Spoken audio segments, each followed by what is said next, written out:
আসসালামু আলাইকুম বন্ধুরা, কেমন আছেন আপনারা সবাই? আমিও আপনাদের দোয়ায় এবং আল্লাহর রহমতে ভালো আছি। ঈদের পর থেকে রিচ ফুড খেতে খেতে আর মাছ মাংস এগুলো কিছুই খেতে ভালো লাগছে না। তাই আজকে মনে হলো একটু ভর্তা দিয়ে ভাত খাই।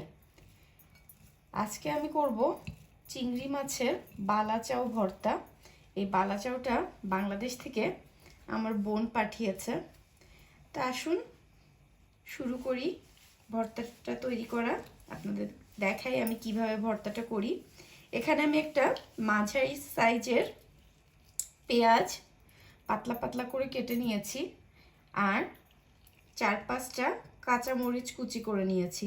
এর সাথে আমি 1 পিস লেবু রস নিব।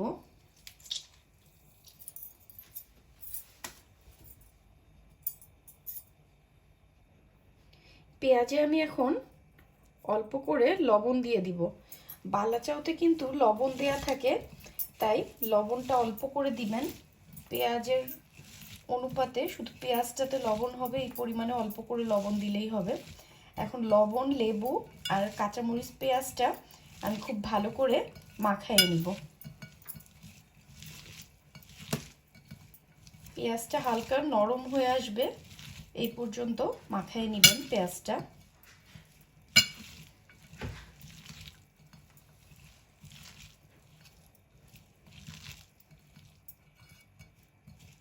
কাঁচামরিচ পেঁয়াজটা খুব ভালো মতো মাখানো হয়ে গেলে এর মধ্যে আমি এখন 1 টেবিল চামচ পরিমাণ সরিষার তেল দিয়ে দিব।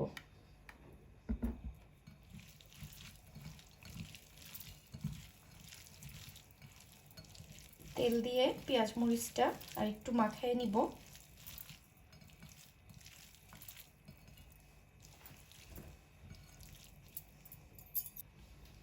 এবার পেঁয়াজের মধ্যে আমি যতটুকু পেঁয়াজ দিবেন তার অর্ধেকটা মতো বালাচাও দিয়ে দিব।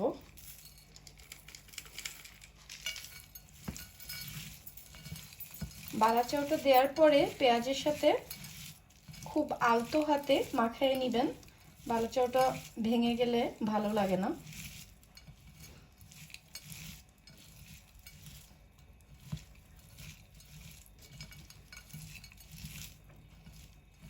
বালাচাওয়ের সাথে পেঁয়াজ মরিচের মিশ্রণটা আমি খুব ভালো করে মাখিয়ে নিয়েছি। এখন এর মধ্যে আমি একদম ফ্রেশ কাটা ধনেপাতা কুচি দিয়ে দিব 1 টেবিল চামচ পরিমাণ।